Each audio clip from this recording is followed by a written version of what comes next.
Ens estan ajudant a arreglar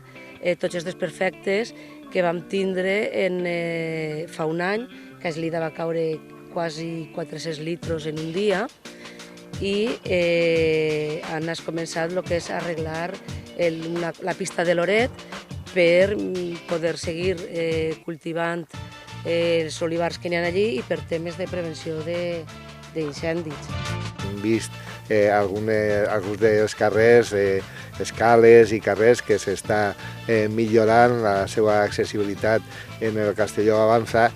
Aquesta primera actuació per a obrir i deixar pas era ja d'emergència, així ens ho feia saber la seva alcaldessa perquè hi havia una forta preocupació ja en el veïnat i com sempre